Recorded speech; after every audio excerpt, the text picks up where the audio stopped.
Mesdames et messieurs, bonjour et bienvenue au Club Suisse de la Presse. Ladies and gentlemen, good morning. Welcome to the Geneva Press Club. We are now entering the fifth week of the 55th session of the United Nations Human Rights Council.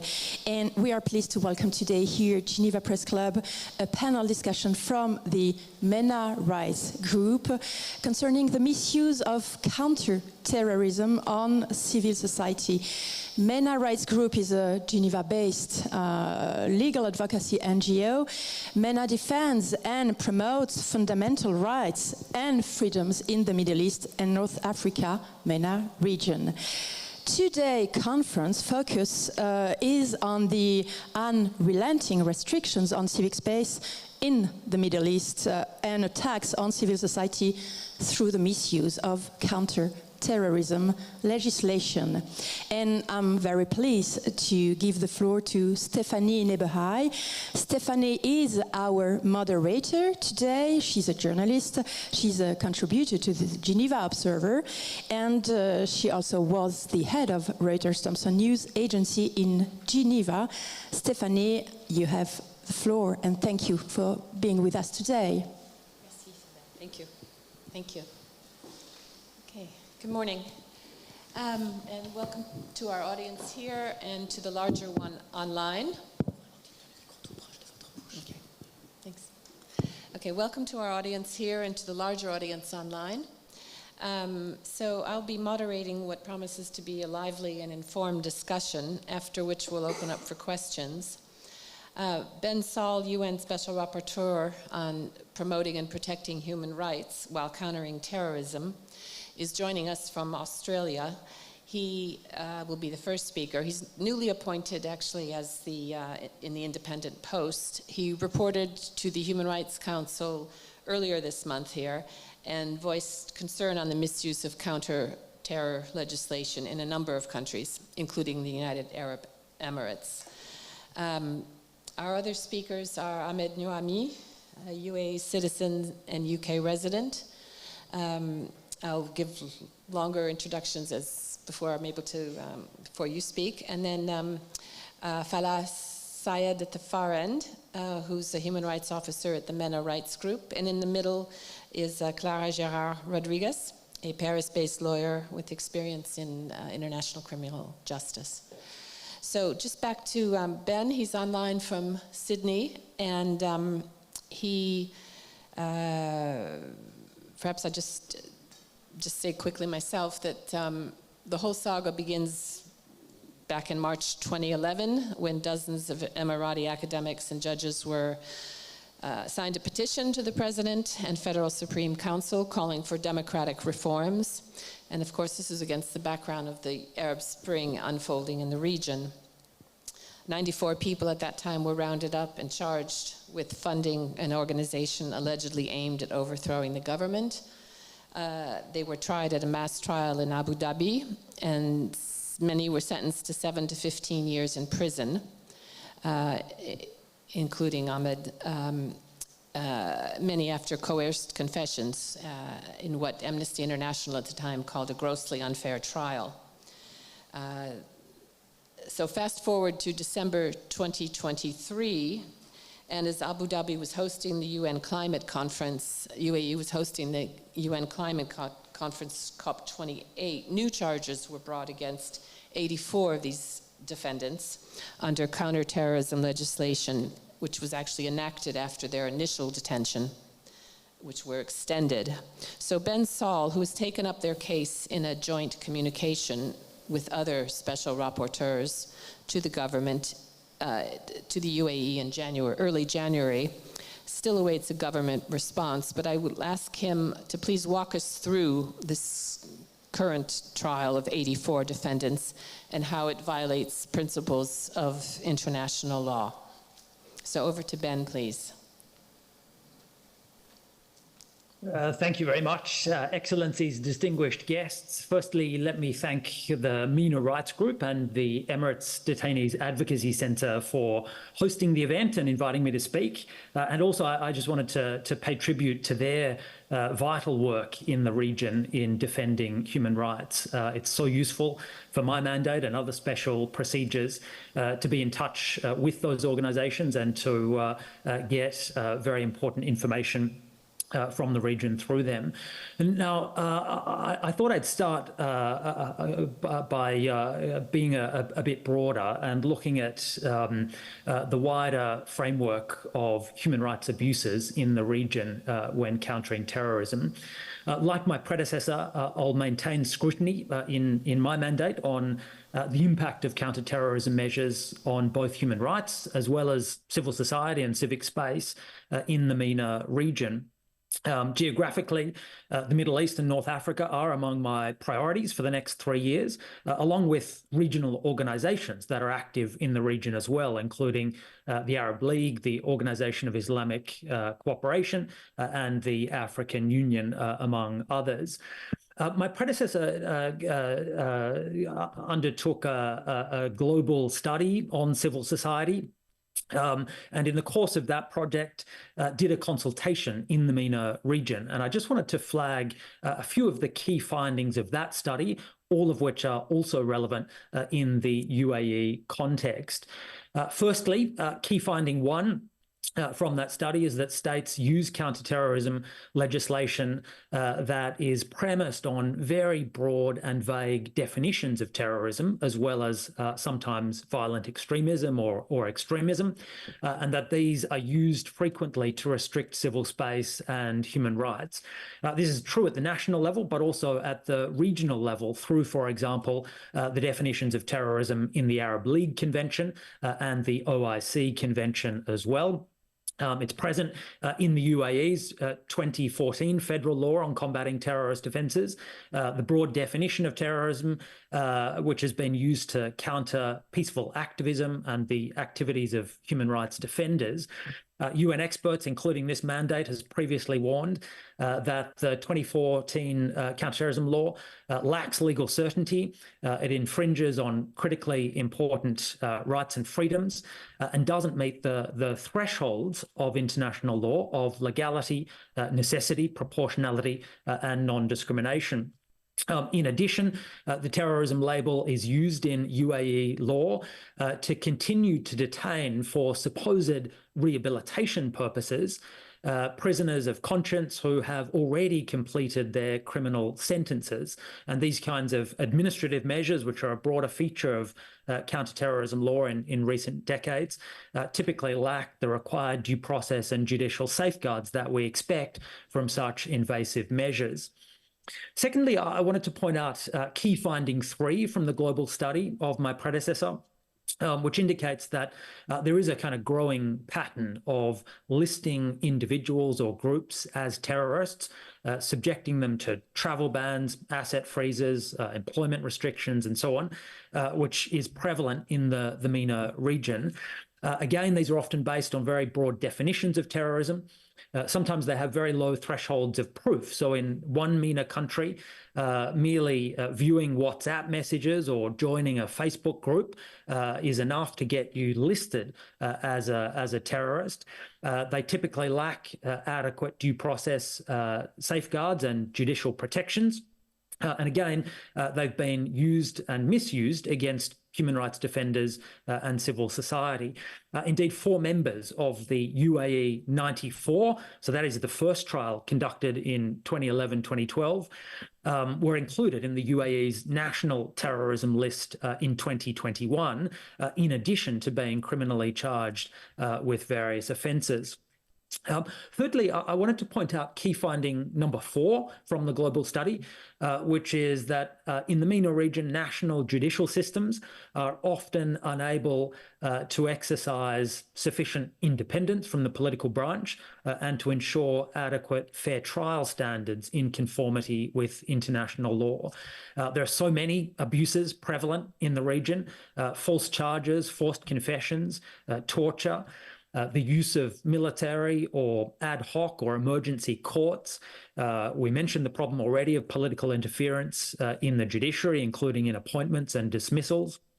Procedurally, the denial of access to legal counsel or to the right or to the right to communicate with legal counsel in confidence.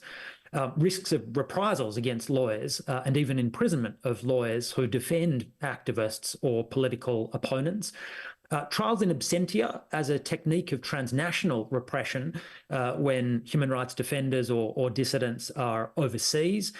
And all of this, I think, illustrates the problem at the heart of a lot of this, which is the UN Security Council pushing all countries, including in the MENA region, to implement supposedly universal counter-terrorism obligations, but to do that in states which lack a rule of law culture, lack adequate due process protections, lack an independent judiciary, and no surprise, the result of that is that these counter-terrorism measures pushed down from New York wind up being used in a thoroughly abusive way. The last finding from the global study, finding number 6, relates to regional cooperation mechanisms and the transnational repression which can result from some of those. So I wanted to highlight a communication that my mandate joined last year on the so-called Red Notice arrest warrant system of the Arab Interior Ministers' Council of the League of Arab States. So these are red notices which are circulated based on national extradition requests from League of Arab States members. It's applying the Riyadh Arab Agreement for Judicial Cooperation in conjunction with the Arab Convention for the Suppression of Terrorism.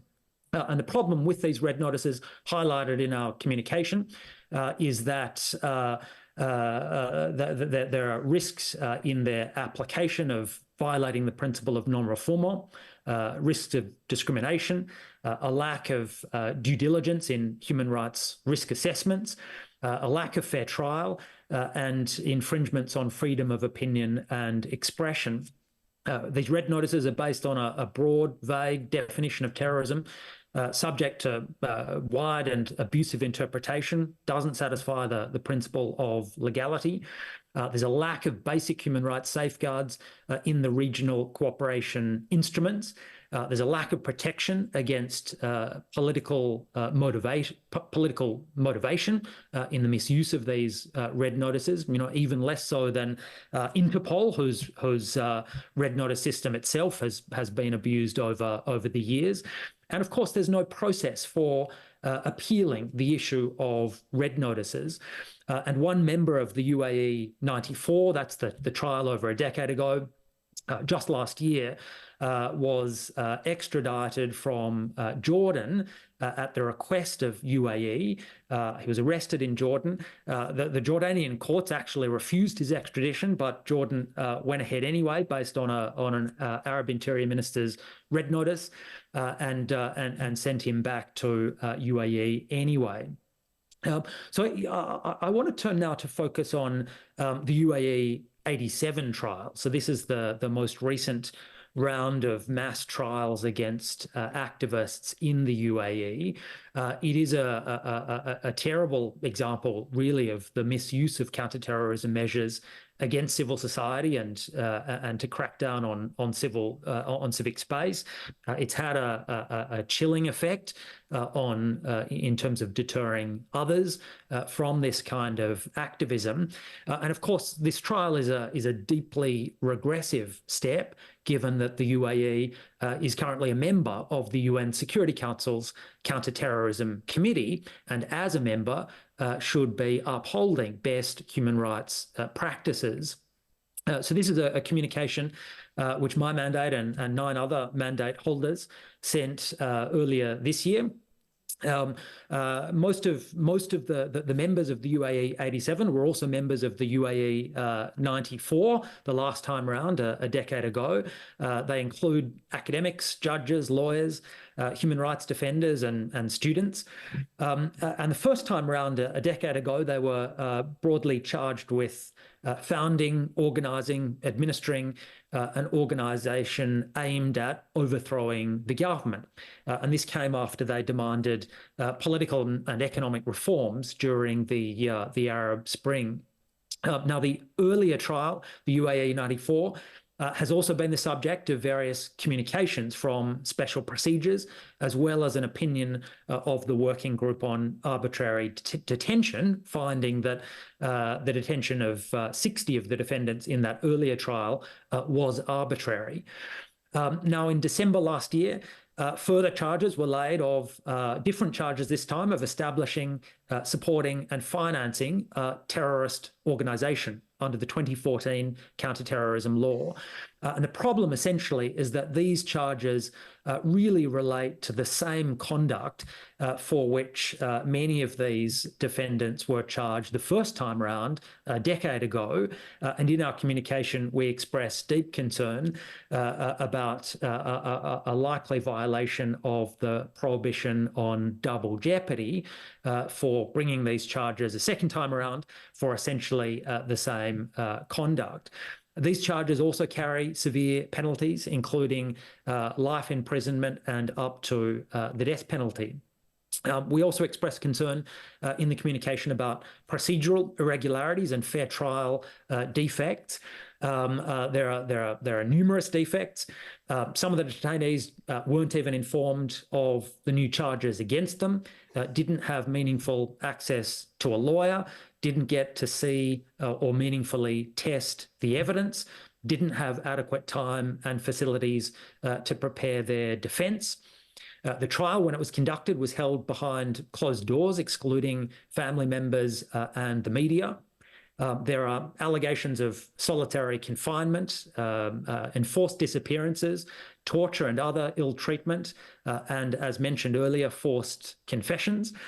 And of course, if all of this leads in any case to the death penalty, then of course that would be unlawful under international law following an unfair trial, which does not guarantee sufficient due process safeguards.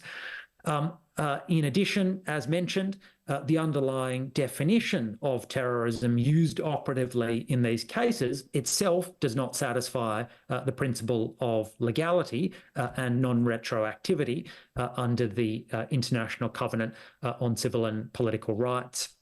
Now, in all of these terrorism cases, at the procedural level generally, there are fewer safeguards than in ordinary criminal cases under UAE law.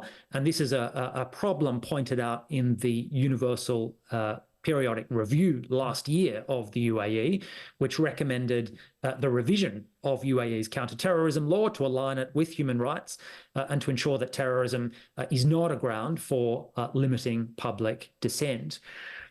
Many experts, including my mandate, have expressed concerns that this trial could adversely impact on civil society and civic space more generally through the chilling effect, through restricting freedom of expression and association. So in conclusion, I just wanted to express my willingness as the Special Rapporteur on Human Rights and Counter-terrorism to collaborate with any government, including the UAE and relevant regional organisations like the Arab League, to provide technical assistance and advice to ensure that they do comply with their international human rights obligations. Secondly, I'd emphasise that I will continue the advocacy of the mandate to ensure that any UN technical assistance and capacity building through any of the UN organs, UN ODC, the Office of Drugs and Crime, UN OCT, the Office of Counter-terrorism, that in any of their assistance to states in the region, so in national or regional counter-terrorism strategies or plans, these which are often being developed, or other technical activities, that the UN bodies themselves build human rights protections into those assistance activities. Likewise, I'll continue to advocate for a greater role for civil society in the formulation and review of national and regional counterterrorism laws, as well as in the activities of the UN counterterrorism bodies. Next, I'll continue efforts to seek consent from MENA countries to visit them and conduct official country visits to review their human rights compliance and suggest areas for improvement. And finally, I will, of course, continue to advocate not just for victims of terrorism in MENA countries, which is also part of my mandate, but also to advocate for the victims of state violations of human rights when countering terrorism, not only pushing for reparation and remedies and compensation for victims of state violations, but also for prosecutions and accountability for state officials who are involved in or complicit in violations of fair trial, torture, ill treatment, and other violations of human rights when countering terrorism. Thank you very much. Thank you, Ben Saul.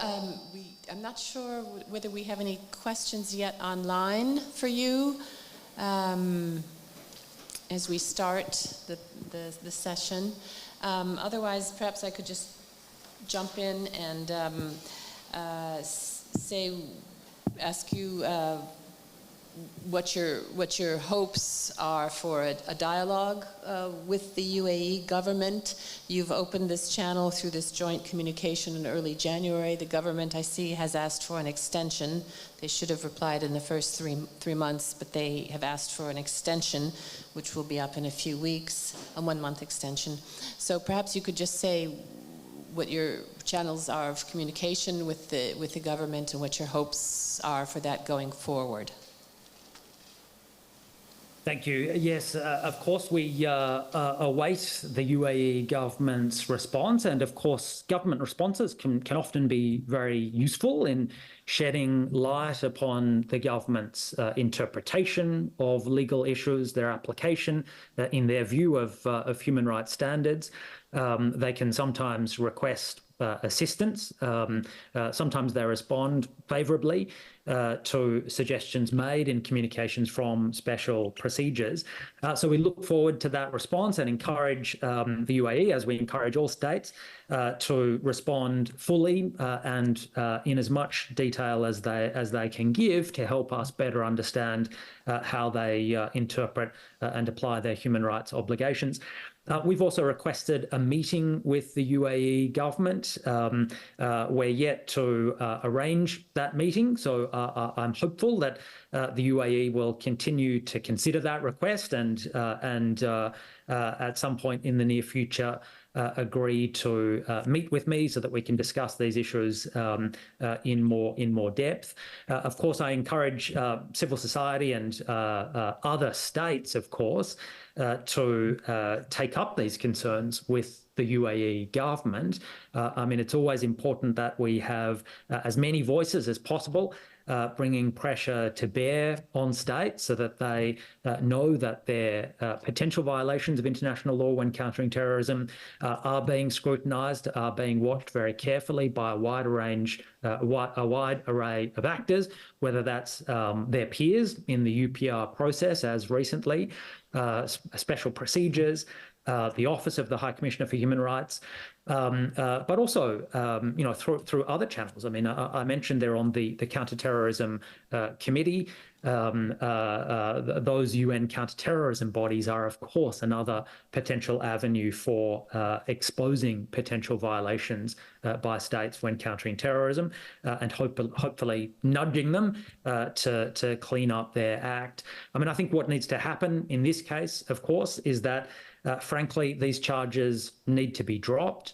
The UAE's counter-terrorism law needs to be reformed so that the definition of terrorism is not so broad and doesn't continue to infringe the principle of legality and non-retroactivity, but there also needs to be a cultural change. I mean, there needs to be training of law enforcement, police, prosecutors. There needs to be respect for the independence of the judiciary and a refusal to politically interfere in the judiciary or to bring pressure on the judiciary. Because it's not just the law on the books, it's the whole ecosystem of the rule of law which surrounds it and enforces it, which is often where many of these abuses come into play. Thanks. Thank you. So a call for some member states to perhaps bring pressure to bear on UAE, given concerns about the lack of fair trial standards and the potential for a death penalty in these cases in a country that's better known as a prosperous sort of international tech hub, but has this underside of deep repression. Thank you for joining us, Ben Saul, this evening for you. And I don't know if there are any other questions for him online specifically at this point. There are? Yes, okay, perhaps we'll hand that over before we go to the other panelists. Thank you.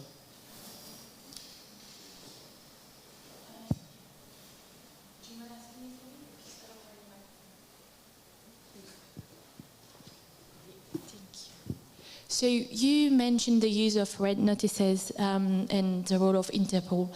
So one question is about what can be done to get Interpol to change its practices?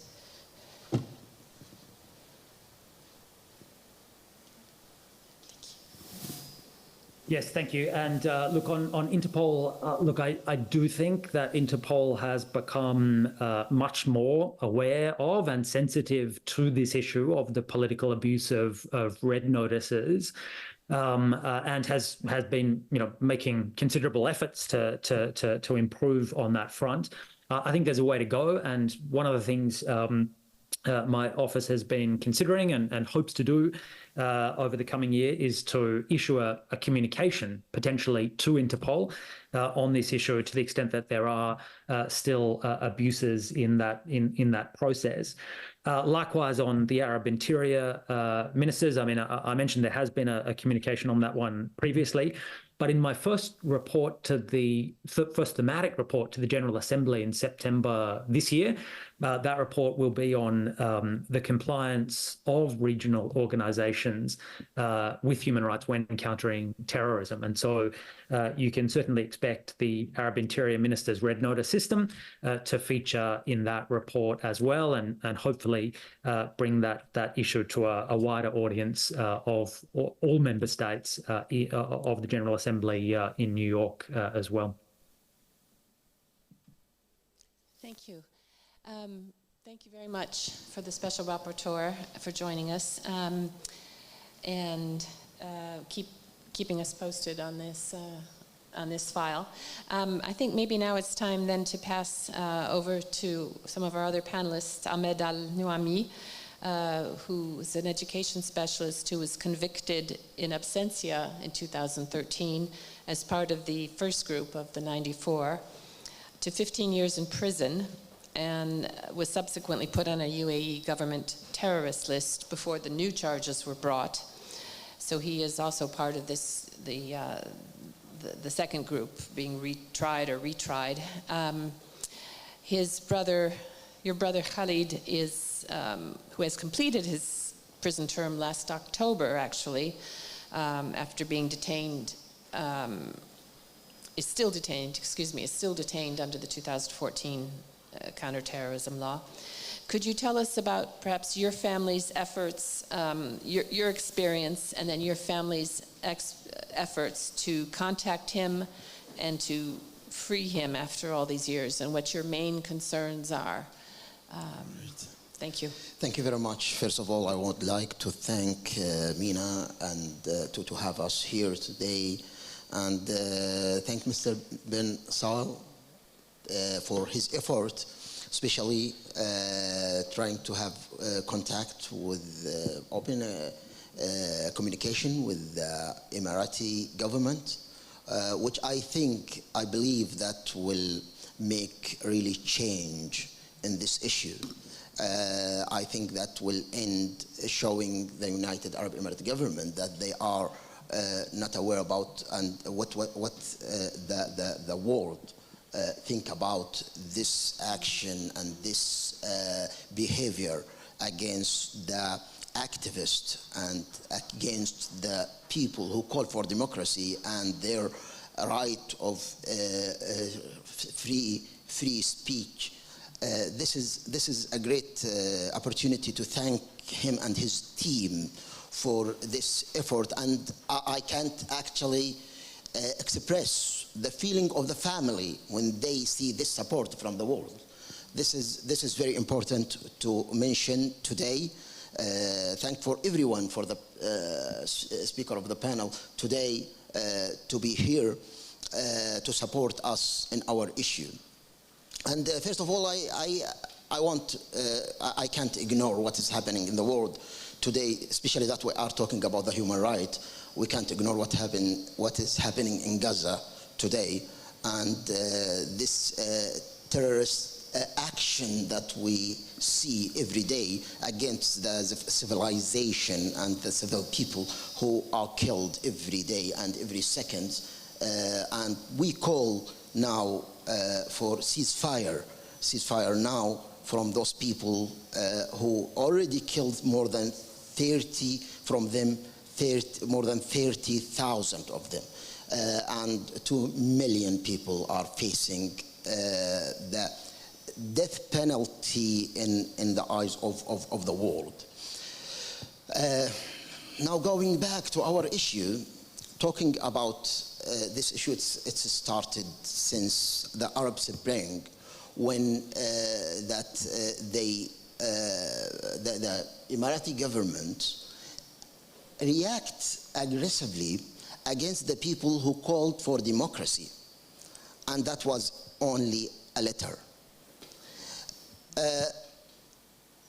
When Mr. Saul actually talked about redefinition, the terrorist meaning in the United Arab Emirates, the definition of terrorism, it's actually because of this issue.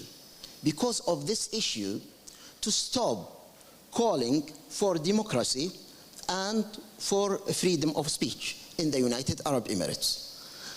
From that day, we know they act in the region, in all the region, the same. It's not only in the United Arab Emirates. But we will focus today about what is happening for our detainees there, the people of Al-Islah Group and the individuals. Since that time, answering this question from the UAE governments, it's hard to get anything from them. They don't answer any question about the detainees. Even my family, when they try to reach them about my brother, asking how is he and how are they don't have any answer. So this is one of the aggressive action against those people.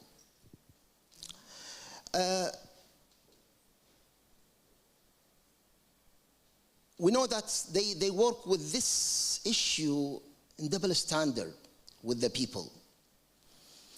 For example, Mr. Ahmed Mansour, very well known as a human rights activist, who just called for democracy and called for freedom of speech.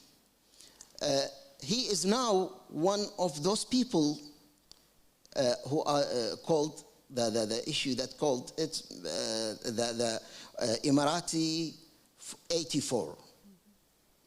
While he's not from the same group, and this is how the Emirati authority deal with the individual and the organizations. One of the example, Ahmed Mansour, and the other example is Nasser bin Ghaith, who is a teacher in Sorbonne University, as you know, and because he just tweeted tweeted about the Egyptian regime and how they act with the activists, he is in jail and he has sentence of 10 years just for one tweet. That's how aggressive the United Arab Emirates government deal with those people. And as we know, that they mention those people and the organization as a terrorist group and terrorist people. And I am one of the people who was actually put in the list of terrorists in 2021. I found my name with 3 of my friends outside. We actually spent more than 9 years outside of the United Arab Emirates. Then they call us terrorists without any evidence, without talking. I tried to reach the government, to call them, asking them how I'm outside of the United Arab Emirates for a long time, 9 years. And if you have any proof that I am a terrorist after this long time, just to prove it.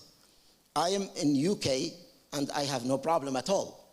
So how did you defend it? But there is no answer, as usual. And the United Arab Emirates governments act as they are safe and they don't care about the people and what happened to the people.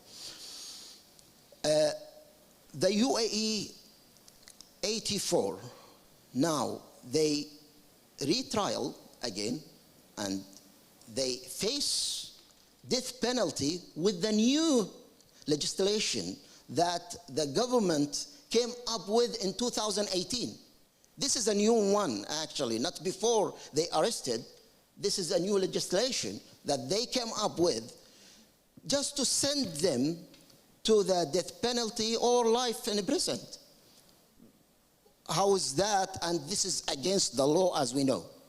You can't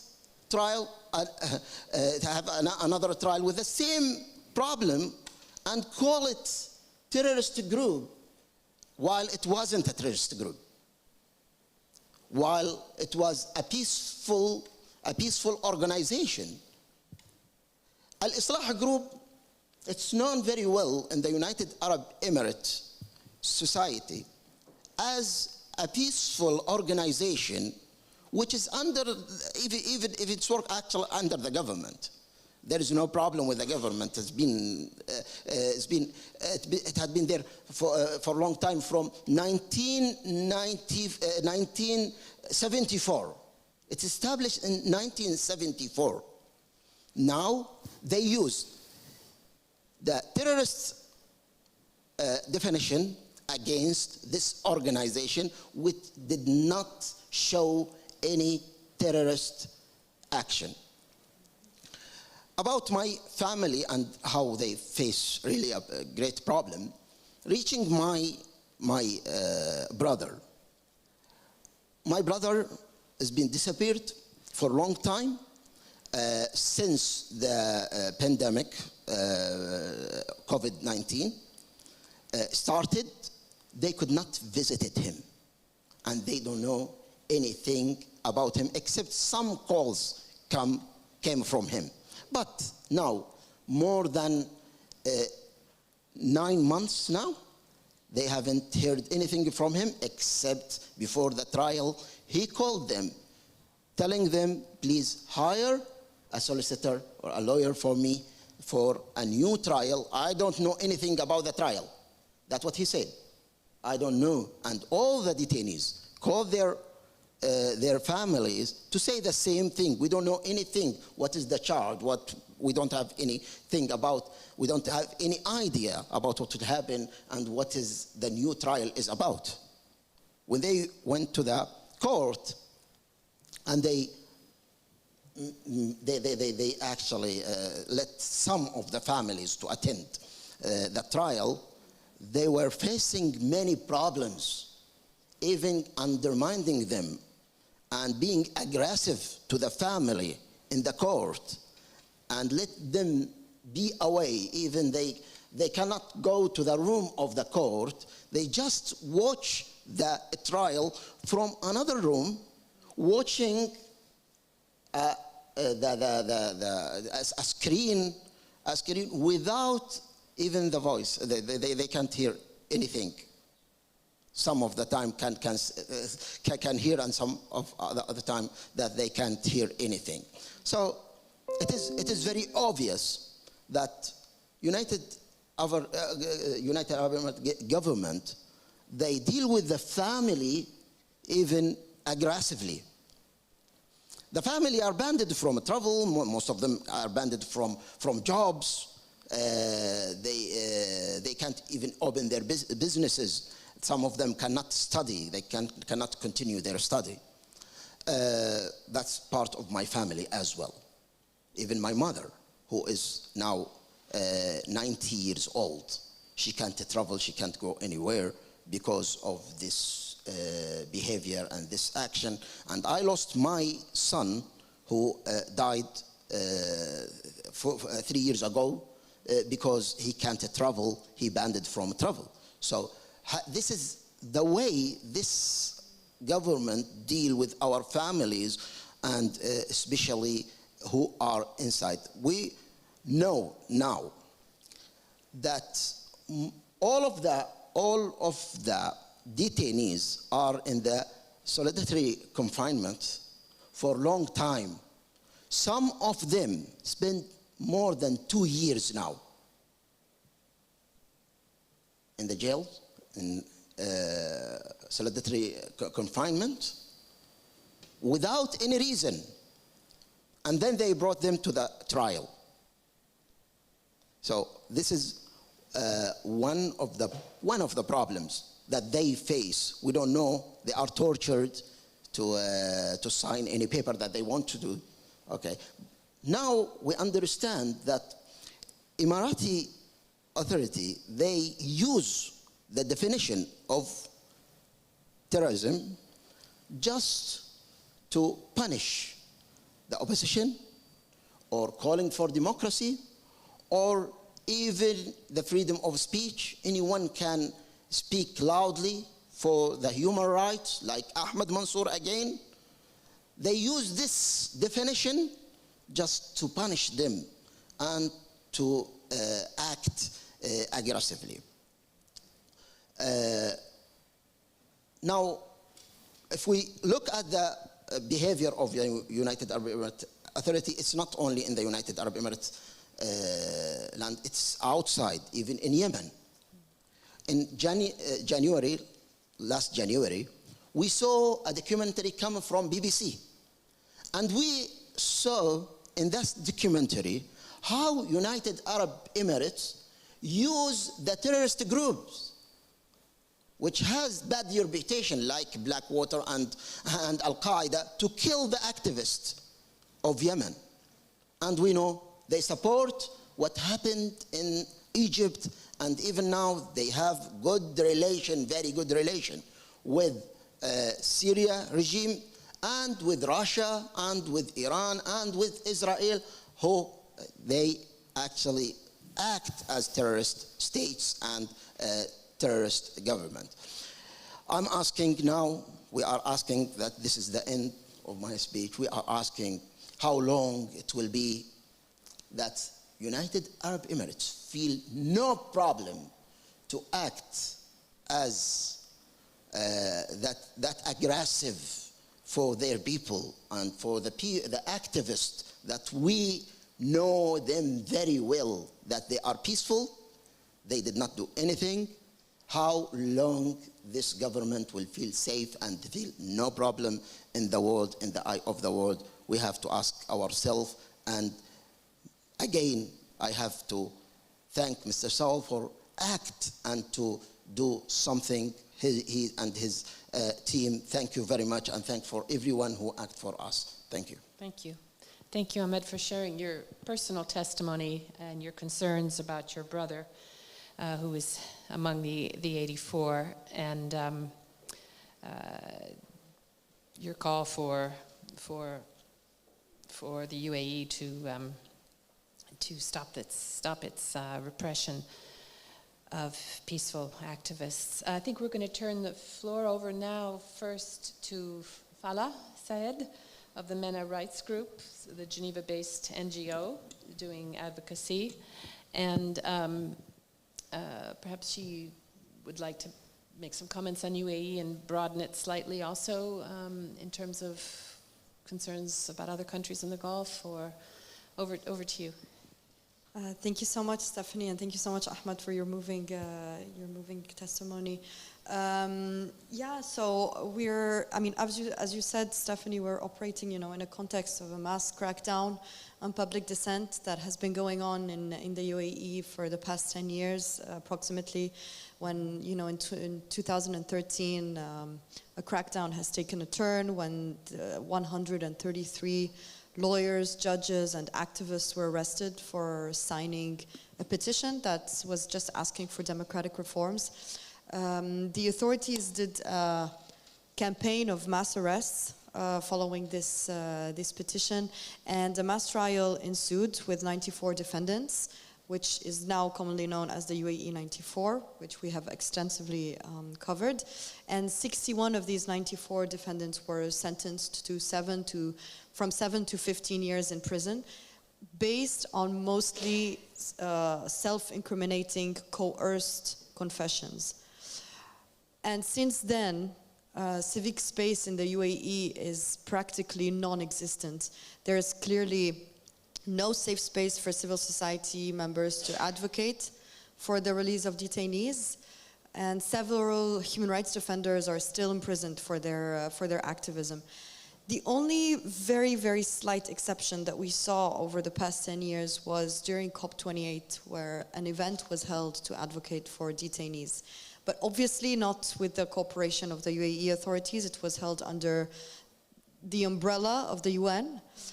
None of the Emirati activists who are now in exile were actually safe to go there in person and participate in such event, but they were able to speak online.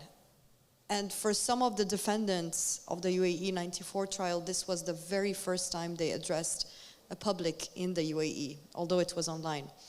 And sadly, during COP28, while it was, still ongoing, and while it was actually being praised by the media as being a very successful COP, the authorities actually decided to launch a crackdown on civil society. And during COP28, we actually learned that new terrorism charges were brought against some of the defendants to the UAE 94 trial. And for now, there's information about 87 of them who have been retried, and the second mass trial, which is now commonly known as the UAE 87 trial, is still ongoing. And maybe before speaking a bit more specifically about the UAE 87, I'd want to cover the counter-terrorism legal framework and the legal framework that is underlying these charges. The legal framework itself just gives the space and basically enables the authorities to crack down and to repress fundamental freedoms. I've said this already many times, but the crackdown on public dissent is not happening in a vacuum, because there is an established modus operandi from the UAE authorities that is actually tailored for the repression of human rights defenders and peaceful dissidents. And the main legal framework that is used is the counter-terrorism legal framework. And the definition of terrorism in the 2014 counter-terrorism law is way too broad. You can find it in Article 1. A terrorist act is basically any act that is committed with a terrorist purpose or result. This latter phrasing is just not defined. We don't know what is a terrorist purpose or result. Anything can be construed as such, even any act of public criticism. And these very vague and overbroad definitions just allow authorities to conflate any act of public criticism with terrorism. But what is also problematic in the counterterrorism law is that it actually gives, or it allows the ministers, or the Minister of Presidential Affairs and the UAE Council of Ministers to label any organization or individual as terrorists. And in fact, in 2021, 4 members of the UAE 94 who are now living in exile were actually listed as terrorists on the basis of this law. So we can see the reach of this law, which goes beyond the UAE. And what is also very striking in this law is that it provides a legal basis for the individuals to be detained beyond the completion of their sentence under the pretext of rehabilitation. So the idea would be to keep them detained, to rehabilitate them from their terrorist, deviant thoughts, whatever that means. And this system is called the Munasaha system, Munasaha regime. And in 2019, actually, a new law was enacted to expand this Munasaha regime, which was already provided in the counter-terrorism law, but it expanded the mandate that was given under the terrorism law to provide for the counseling and rehabilitation of holders of terrorist, extremist, and deviant thoughts. I was quoting here. And obviously this can mean everything and anything. And the problem with this law and this framework is that it does not require that the detention in these centers have a certain duration, which there is therefore a risk that these centers are actually used for indefinite detention. And this detention can basically be renewed indefinitely. And we saw that this legal framework has actually very often been used to prolong the detention of individuals, including a number of prisoners of conscience who have already served their sentences. And this has been the case actually in relation to those who were prosecuted in the context of the UAE 94 trial. And in March 2023, the Working Group on Arbitrary Detention adopted an opinion on the Munasaha regime regarding 12 prisoners from the UAE 94 case who are detained under the Munasaha regime, and it recognized that their detention is arbitrary because, and I quote here, the 12 individuals were held owing to their status as human rights defenders and on the basis of their political or other opinion in seeking to hold the authorities to account. We also have to keep in mind that there is a counter-terrorism legal framework, but there's also an institutional framework that gives effect to this legal framework, and that is the state security apparatus. It's basically the main entity which was created to deal with terrorism and state security issues. And it has been responsible for systematic and widespread human rights abuses. And it was, for instance, responsible for the detention of the UAE 94 back in the days. And this state security apparatus is, given very wide powers. It acts without judicial oversight, without any oversight whatsoever, and it basically gathers and analyzes information on any political activity and can monitor social phenomena. I'm quoting here. And I don't want to go too long, but very briefly about the UAE 87 trial. The UAE 87 trial here we see that it's just a continuation of the UAE 94 trial, and it is based on the exact same framework that I've just exposed, and it's based on the same framework as the UAE 94 trial. The UAE have just brought new charges against this group of 87 prisoners of conscience under the counter-terrorism law, and in retaliation for forming an independent advocacy group that Ahmed was talking about. And the UAE 87 group includes prominent activists, dissidents who are currently serving prison sentences or who have completed their prison sentences and have been held beyond their prison sentences, including Ahmed Mansour, as well as those who were convicted under the UAE 94, which is why we can say that it's just a continuation of this trial. And with the exception of Nasser bin Ghaith, who you've talked about, Ahmed, most individuals in the UAE 87 are, already completed their sentence and are just held under the pretext of rehabilitation. And it was pointed out by the Special Rapporteur, but those who were arrested are subjected to prolonged incommunicado detention and severe acts of torture. We've received reports of severe acts of torture that were inflicted on these defendants, and most of them are denied any communication with their families, which is why we can say that they are held incommunicado. Very briefly, the charges that were brought against the 87 defendants reportedly relate to the establishment, endorsement, support, and financing of a terrorist organization, whatever obviously that means.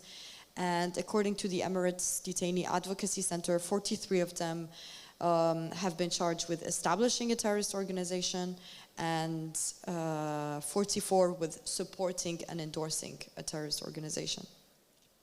Obviously, we're very saddened. My concluding remarks is that we're very saddened to see the unfolding of this trial and the weight that this constitutes for families of victims.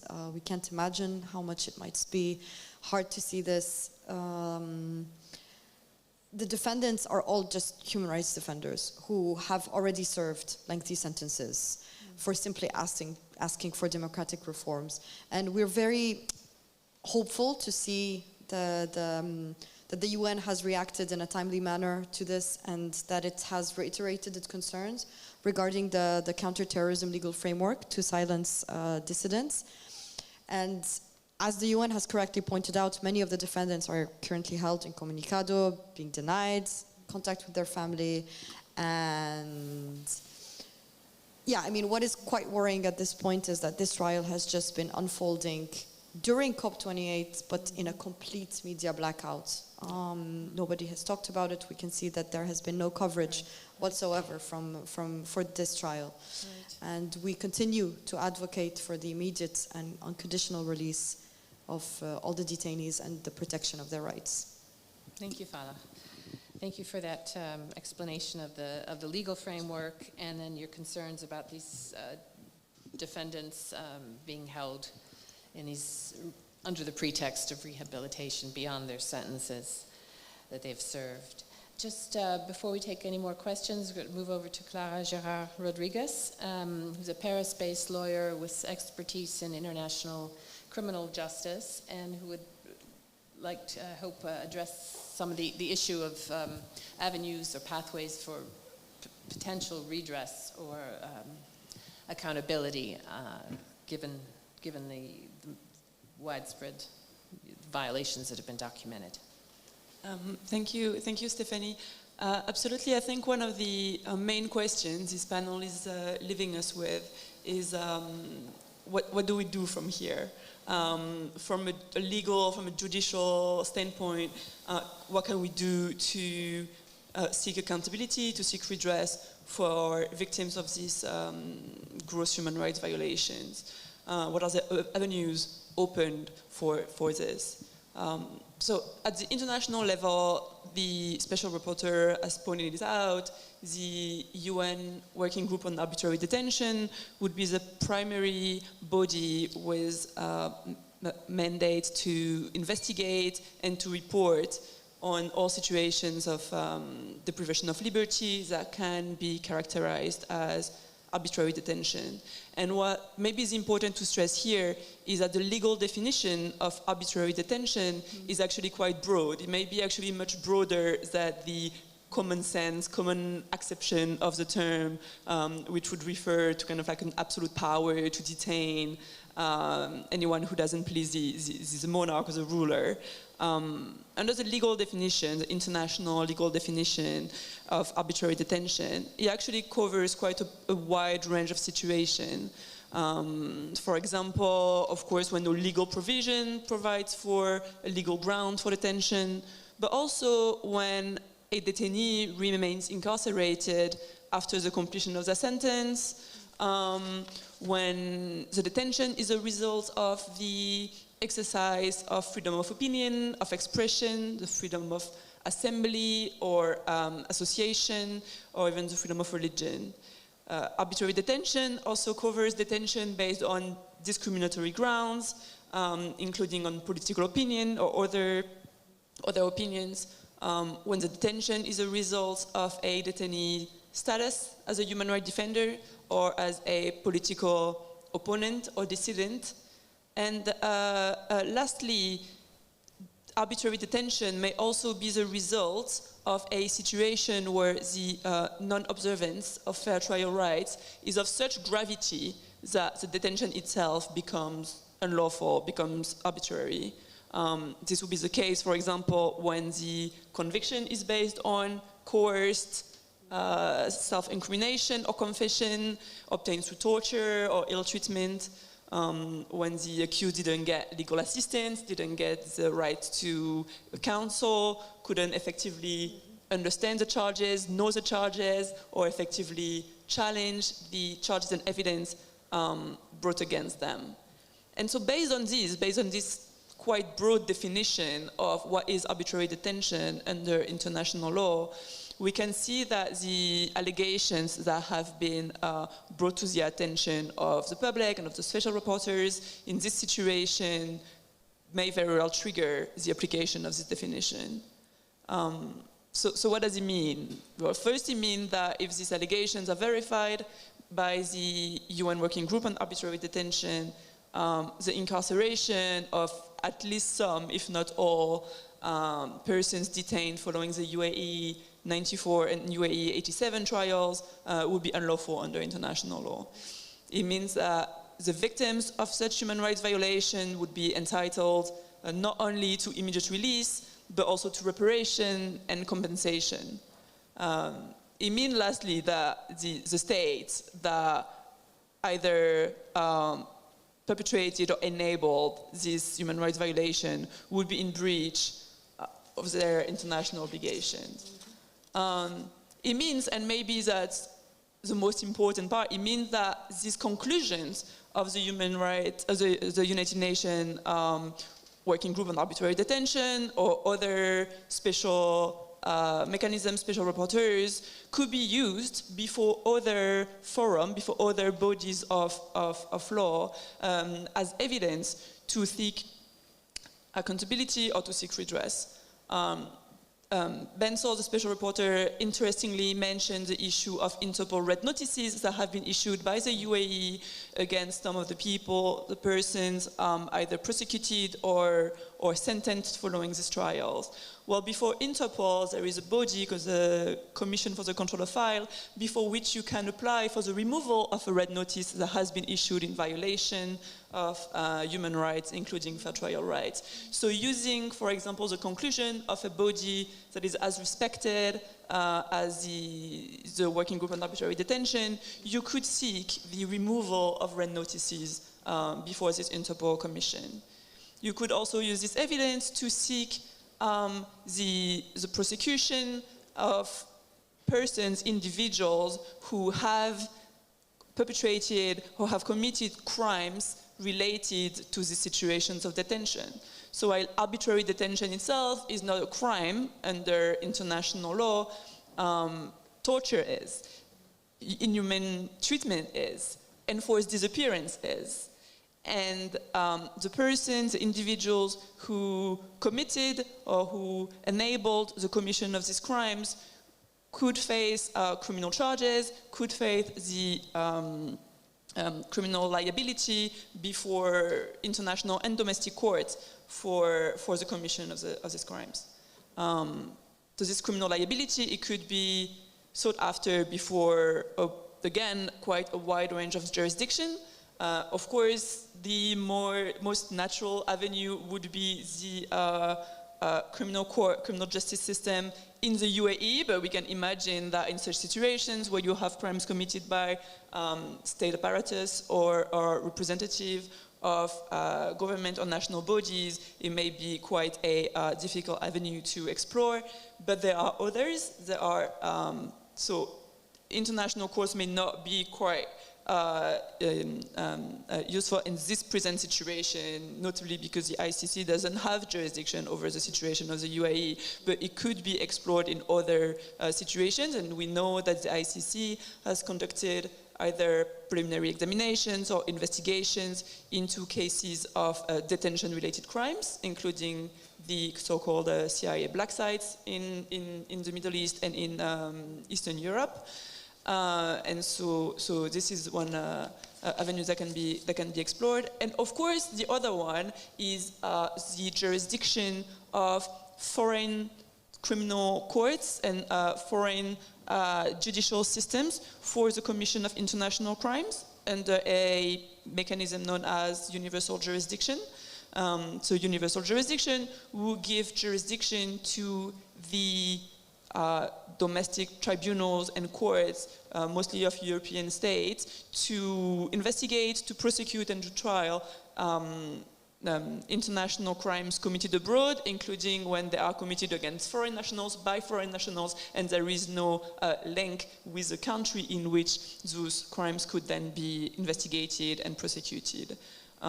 In France, for example, French criminal courts have jurisdiction to investigate, prosecute, and try perpetrators of torture, inhuman treatment, enforced disappearance, even when these crimes have been committed outside the French territory against persons who are not French nationals and by persons who are not French nationals. Universal jurisdiction laws are now present in a lot of countries, mostly European countries, and it would then their applicability would also depend, of course, of the conditions that are set forth in the domestic laws. In France, for example, if we look at the crime of torture or enforced disappearance, French court would only be competent if the suspect, if the person who are being accused of these crimes are present on the French territory at the time the proceedings are triggered, at the time the complaints are filed, which is quite restrictive. But there are other countries, Germany, for example, Switzerland, where universal jurisdiction laws are a bit broader. And so these are the type of avenues also that could be explored, that whose jurisdiction could be triggered to seek accountability, to seek redress for human rights violation amounting to international crimes committed abroad, including in the UAE. So I think what we see in conclusion is that the problem isn't really legal. International law, as well as most domestic laws, protect people from this kind of human rights violations. In this situation, the law itself is clearly on the side of victims. So the problem isn't so much a legal characterization of the situation or even the lack of avenues to correct it. The problem really is compliance with the law. The problem is respect for international mechanisms. The problem is enforcement of the decisions of bodies such as the UN Special Rapporteur, the UN Working Group on Arbitrary Detention, and respect for the decision, enforcement of the decision. So what is necessary isn't so much changing the law, isn't so much working on the legal definition of the crime, but is to get it respected. And this is maybe the most difficult thing to do, right? But I think with panels, with events such as this one, with communication, such as the one that that the Special Rapporteur has presented, we can raise the public awareness. We can also, maybe more importantly, exert pressure, not only on government and states that are themselves in breach with their international obligations, but also with all states, including Western states, to ensure eventually that compliance with international standards, that respect for international law is no longer optional, but is, as it should be, the baseline of state practice and international relations. Thank you, Carl, for walking us through that, and how, if there's no remedy in a domestic court, which would be the scenario here, that there are other avenues, including universal jurisdiction in European or other countries, to fall back on. So I'm not able to see online what sort of activity there might be at the moment, or any other follow-up questions. either in the room, potentially, among the people attending, or online? Yeah, we just got one. So how do we bring attention to what is happening right now in the UAE with everything that's happening everywhere else and all the atrocities? How do we make sure this situation is not forgotten? Do you want me to ask again? Can you just, I missed the end of it. Sorry. So how do we bring attention to what is happening right now in the UAE? Well, you know, we hear so many things about other atrocities everywhere in the world. So how do we, you know, make sure this situation is not forgotten? Anybody in particular would like to take that on? Fala, maybe.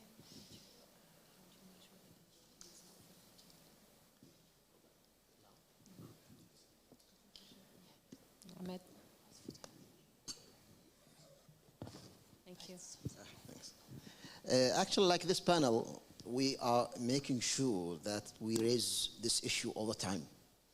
And writing even in the magazines and calling all the human rights organizations to know about that. And today we think that we reach really, as Mr. Sal sent the message for the world today, that it's actually reached the highest level of awareness that we see, that the people, the important people as his person, such as his person, that he's aware of that, and he make communication already with the United Arab Emirates. So I think the most important action that we should push and we should know about it is asking the United Arab Emirates questions, the United Arab Emirates government, from the governments who support the democracy and who support the freedom of the people. Sorry to say that, but the people, the detainees, are actually, and the activists are in this time and in this world, they are let me say it in the right word, that they are actually dealt with as a slave, as slaves. They can't control their life at all. They can't talk about anything. The government deal with them as slaves, are their slaves. So today, if the world not aware about this will be expanded, and we have to raise this issue all the time, continue with that, do our best in the media and with the governments who support the democracy and the freedom of the people to talk to the United Arab Emirates and have communication with that about this issue. Yeah, if I may add just one thing as well. Like, I don't want to speak in the name of Emiratis, obviously, so thank you, Ahmed, for raising this. But I think just one thing to keep in mind is that the struggle against authoritarianism is one. And all the struggles and everywhere you resist against atrocities or you resist against authoritarianism should be connected, and it should not be mutually exclusive. So we have to remember that people in the UAE have been, have also been persecuted because of their opinions on other countries, whether it's criticizing Egypt or criticizing, the Israeli government now for its atrocities. The struggle against authoritarianism should be one. Thank you. We have a quick question in the room, please, gentlemen.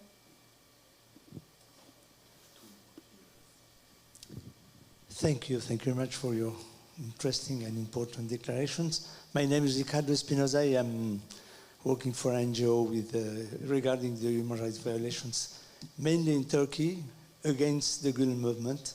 And we notice that alone we cannot do enough.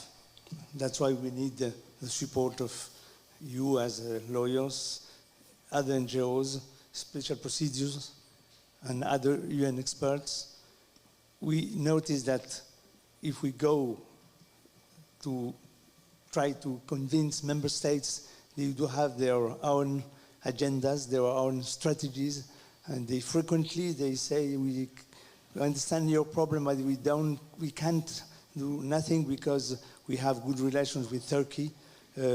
We don't know exactly what this Gulen movement, maybe they have made this coup attempt, supposed coup attempt, and that's why we need your support. We need to communicate. We do all of these actions. What more? The universal jurisdiction, maybe, but it's the hazard. It could be helpful, but otherwise we are really totally helpless, and we need more ideas, and we need, of course, the Special Rapporteur, Saul, who is really, we see that he would like to go further in the definition, and but what more can we do at national level? Because everything it's decided at national level. If Turkey don't want to implement the decisions of, for example, of the European Court of Human Rights, they declare actions of Turkey regarding the accusation of false accusation against on terrorism. At the end, if Turkey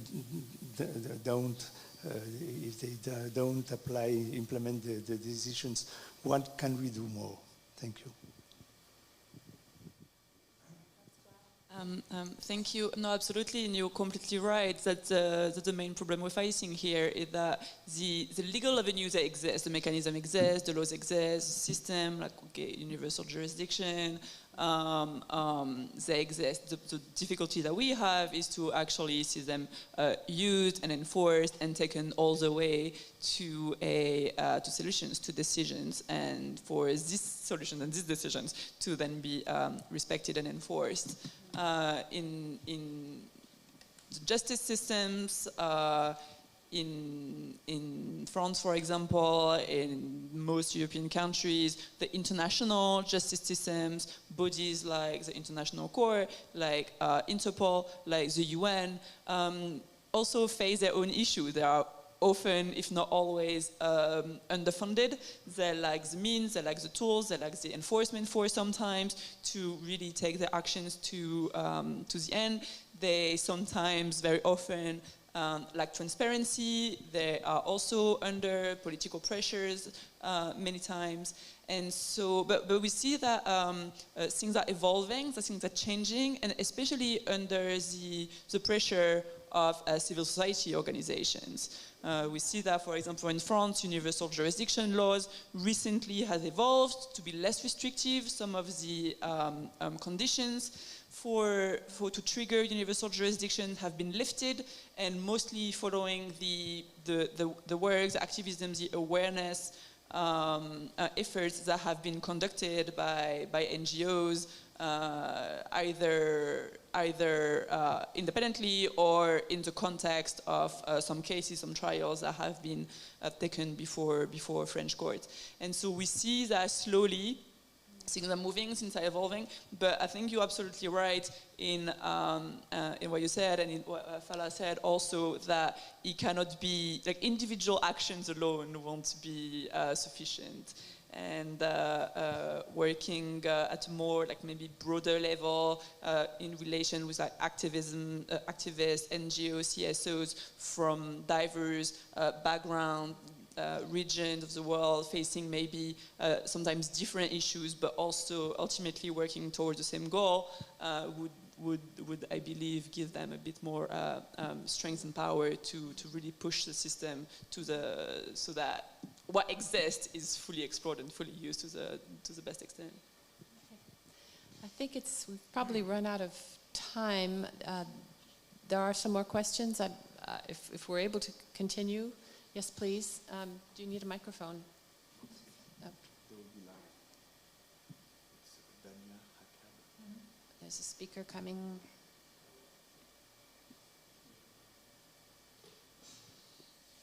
Mrs. Dania Akkad. Hi, can you hear me? Oh, great. Yes. Hi. Thanks very much for this panel. It's been honestly shocking how little attention this case has gotten in the media. I share your concerns about that. What I wanted to ask, it kind of builds on the last question, and the question is, what countries would be most, poised and in a position to be in touch with the UAE on this case diplomatically and kind of to press the UAE to respect the rule of law? Is it the US? Could it be the UK? Turkey? I don't know. I know it gets a lot of UAE money at this point. I guess on the US, I'd be a little bit concerned that the Abraham Accords have complicated things, but I'd love to hear from the panelists what countries could be most helpful and have any been engaged and been helping on the case? Thanks. Good question. Yeah, I can go ahead very quickly. I'm not a diplomat, so I can't tell you, I can only speculate, but yeah, obviously when we reach out, we usually reach out to like-minded countries, to allies of the UAE who can bring up human rights violations in their individual talks or in their human rights dialogues with the UAE, which actually happens quite often. It's important, however, to strike where it hurts, basically, and not just use human rights as a way to just tick a box and just raise them for the sake of raising them. No, it has to be something that should be central to the discussions on any discussion, whether it's economic, whether it's tourism, whether it's issues that the UAE actually care about, because the UAE currently really care about their image on an international level, and human rights should be raised always in every talk, whatever the talk is. That's what I would say. But I think we know that the relationship between the United Arab Emirates and the Western countries, it's very, very strong, especially with the United States. And the United States play great roles in our region. But unfortunately, in this case, we don't see any action, any real action from the United States to stop the violations against the human rights in the United Arab Emirates. But we know if there is a real action and real interest in that, and when I say real interest, that the United States and even United Kingdom and France as well, they have to aware about what is happening in the region, because that will be extended in the region, and they don't need that region to be full of problems. And that's what we see. This violation extended, and this violation make the people there upset, and everything is really mixed up now. This region is not the same before 20 or even 10 years ago. It's not the same. So I think we have to push, as Falah said, all the countries has to aware about that, but especially who really have great rules and great definition. That they play great role in the United Arab Emirates and in the region. They have to act now before everything is mixed up. Right, so economic interests, pressure could be brought in these economic and investment dialogues. Is there another question then online still? Thank you. Hello, good morning. My name is Matthew Hedges. I just wanted to ask quickly, the UAE's state security is the prominent vehicle or tool that's used within this repressive system. Given its total nature and its involvement, its links with events in, say, Sudan, within Yemen, within its foreign ministry internationally, could you attribute the state's behavior, the entire state, to state security, or does the state work to state security? Thank you.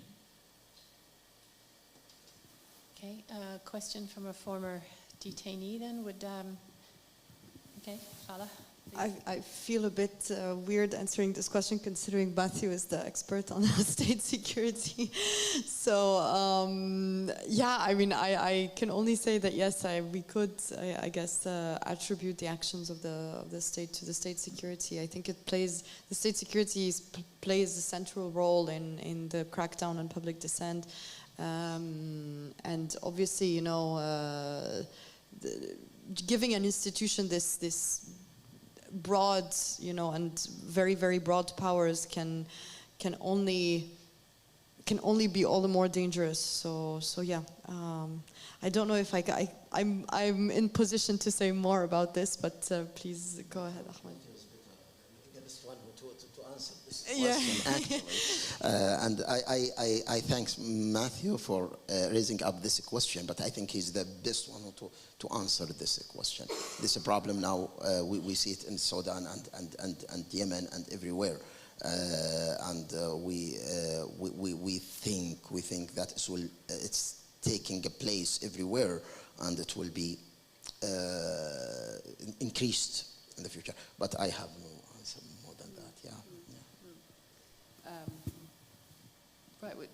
Matthew, would you like to say anything further, given your experience personally, or would you like to leave it there?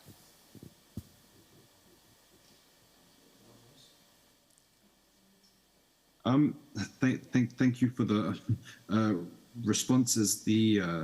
I suppose the only way that I was trying to look at this in terms of the role of state security is to ask, really, in my opinion, the individuals do not have a degree of agency in the same way that Ahmed spoke about the citizens being kind of slaves within the state. So state security officers are at the total behest of those higher up. And I just wanted to kind of ask or think about if it's those same individuals who are at the very tip of state security, their intimate relations with with Mohammed bin Zayed, with Khalid bin Mohammed bin Zayed, and many others, if they are the figures, the institutions, those actors which are providing that complete architecture through which to control the state, because obviously it's not just repression in terms of arresting people, it's also as we spoke about the Munazaha centers, it's the idea of how the state is kind of changing from a federation into a single state, how the culture is being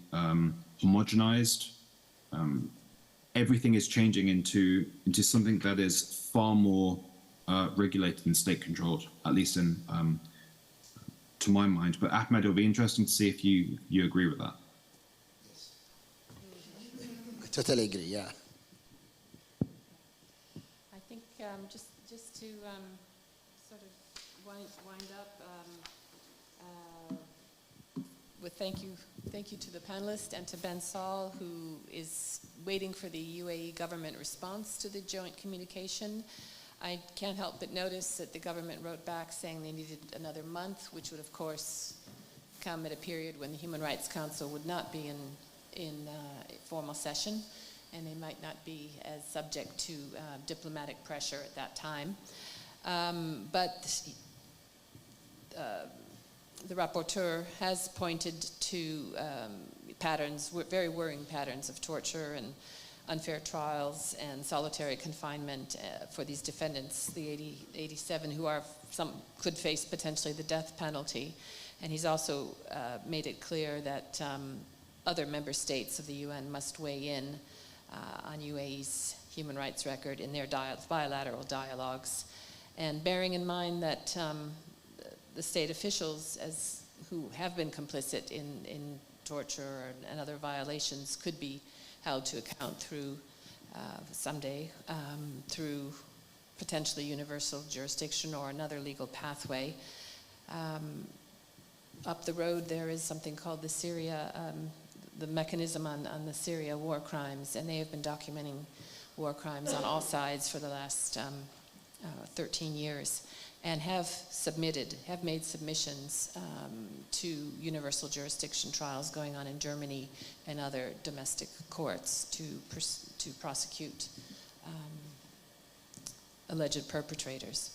So it is a lengthy process, but there are avenues. Thank you for everyone for joining, online also, and to the Geneva Press Club for hosting this. Thank you. And to me. Thank you.